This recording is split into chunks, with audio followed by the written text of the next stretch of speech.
news. As you know, or maybe you saw a trailer, I mean, he's been promoting himself a lot, and rightfully so. I mean, it's a big release. Yeah, he's got the sports games, football games that are, playing commercials, new teasers online about Knock at the Cabin. Um, yeah, the Knock at the Cabin, and it looks like a brilliant film based on the one or two trailers that I saw of it. I mean, let me first things first. Let me get this out of the way. I am a big M Night Shyamalan fan currently of his current films. I mean, I'll be honest, I am very well aware that he made some disaster movies when I was younger, a lot younger as a kid, but having seen, The Split and Glass and my first introduction to him was, picking up a DVD of Unbreakable. Since then, I'm like a supporter. I guess that's the better way to say it. Or, someone who's optimistic. That's an even better way of, you know, telling you how I feel about the filmmaker M. Night Shyamalan. But yeah, Knock at the Cabin is his latest release this February. Actually it's out now. You can watch it this weekend. So you should know about it, even if you're not a cinephile. It would be hard to miss. And someone made an interesting comment on his current filmography, the reception of his current filmography from critics and even audiences. So Twitter, this is going to be about Twitter, film Twitter, I guess. So someone on Twitter made a comment, and I disagreed with it, but I thought it was interesting enough to talk about because it can easily spark a conversation to be had about M. Night's critical perception right now, how the critics view him. Because I feel like there's a lot of people I follow that like him, and there's only few people that still make fun of him. So it's weird. It's mixed. It's like sometimes I even listen to like a podcast, and it's like they make a joke, but then someone's like, "Well, hold on here now. The M Night I still he's good now. Some people are if you're not a cinephile, some people are out of the loop. But there's a lot of cinephiles who like this guy. I even know people online who defend his most disliked works, the most derided ones, the ones that everyone made fun of. I mean, no one's gonna compliment. I would hate to think someone would compliment After Earth. That makes no sense. But I do know people who are like, The Village is a good movie, which is like, wait, what? But anyway, people are allowed to think that. It's just, I think it's interesting, a little confusing, but more so interesting that there are serious prominent critics who think this. Um, if you go to Ebert Reviews, I think there's one series, The Unloved, which I love. It's a great series. You can catch it on Vimeo. The critic who I follow, Scout Tafoya, I think he did a one on The Village, which is not M. Night's worst film, but it's not a liked film, that's for sure. And I'm like, anyway, I just got to thinking about this. The tweet said this, and it was from, I'm not even going to say the critic's name. I just thought, it was it was interesting the way that they phrased it, because I was like, wait a minute, what? This doesn't make any sense. Like, how can you, who would say this about M. Night, considering that there's a lot of people? It just reminds me that, the timeline that I am on is very, very different from everyone else's timeline. But anyway, this is what the tweet about M. Night said. M. Night Shyamalan feels like one of those filmmakers whose earlier films got so unfairly maligned that there's now been an extreme overcorrection on his newer work. That's the tweet. I didn't agree. I didn't like it. I almost wanted to call it out. But now I was just like, screw it. I'm just going to ignore it. Someone else did a better job talking about it. Someone said that he's just one of the few interesting filmmakers to use the camera as the driving storytelling device. Other people are like, I mean, it's not really an overcorrection. People just like what they like, and people like him. And I'm like, yeah, I'm totally behind that. I mean, even a recent New Yorker profile on M. Night Shyamalan, done by Adam Neyman. I mean, he's very familiar that he's been, I don't know, touted as next Spielberg. He's very aware of that, but he doesn't take his career for granted. He's not I don't think he's like an egomaniac kind of guy. I just think he's an interesting filmmaker still. He's got a lot to prove, and the thing that sticks out about M. Night Shyamalan is this. he has great visual storytelling skills. So the script, I mean, look, I saw which was it? Like I know his track records from the last 8 years started, in my opinion, with Split has been more than decent. But I think The Visit was the first film of his, which is made I don't know how many years ago. But prominent critics were like, M Night Shyamalan is back. And my point is that it's not just me who feels this way. Even though the script isn't as good as his visual storytelling skills, which I think are arguably getting even better as he makes more movies. People don't go to M. Night Shyamalan films for the script. People go to M. Night Shyamalan films for the twist and the visuals. So that's how you get really well directed works that make you think of his earlier works, like Unbreakable, which is a great film. I think that's his best film. Signs could also be argued as his best film. I love Signs. Will he ever actually top Signs? I don't know. I don't know. But he has returned to form. You cannot question it at this point. I mean, why are audiences showing up then? If he has lost it, why do we still hype up his movies so much, huh? Why do we do it? There's gotta be a reason.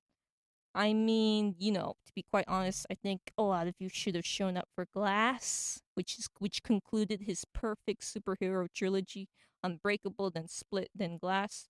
That that was not good at box office. People messed up. It was on us. It was not on him. But the movie Old, which was a few years ago, that got a lot of buzz, even if it wasn't all positive.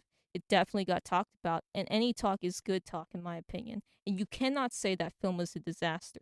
It didn't get a good score on those Rotten Tomato websites, but who cares? My point is that you could actually make the argument that he's like not being over his filmography is not being overcorrected because otherwise you would have gotten the fresh tomato or whatever for Old. But my point is that Old wasn't a disaster, even if it didn't get a good score. It got a lot of talk. A lot of people on Twitter defended it. A lot of people were like, it's not one of his best, but no one was like saying his career is over. So you cannot say that M. Night Shyamalan is isn't worth anything as a filmmaker. He's got it going. And yeah, I just am happy that his latest films are not disasters like the god awful movies he made prior to The Visit and after Signs. That's what I think. Now that's numero uno in film news is M. Night Shyamalan's got his new movie out. And numero dos is number two. Andrea Riseborough, the Oscar campaign, has been called into question, which is weird because it's like, you know, you're the Oscars. I think of all the people in the world, the Oscars shouldn't care too much about how people, you know, get their movie talked about, considering the Oscars probably isn't totally ethical, historically speaking. So I thought that was funny. But it's like what I love about Andrea Riseborough is this. She is loved by people like, she's like Toni Collette, uh, considered underrated by most actors and beloved by most actors, and is considered really, really versatile. I mean, she's just a fantastic actress, and only if I think if you're a cinephile, you immediately recognize her name and want more of her. So I'm just going to keep this short. But I'm going to say that it doesn't, by textbook definition, it's not a grassroots campaign what she did. But come on, the whole academy system is wired so weirdly. Who cares about Andrea Riseborough, have not having, but like the director of the movie that she was nominated for, To Leslie, which is a great film by the way. I've said it here before she was nominated, I think, that movie reminded me of The Wrestler, and Mickey Rourke was nominated for an Oscar, and she deserved to be nominated for an Oscar. So, it all makes sense. But anyway, my point is this, is that, it's up to the studios, to decide whether or not it's like, hey, let's get this Oscar campaign rolling. It's up to them. So you can't get mad at her for other people, you know, their studio's not spreading the word.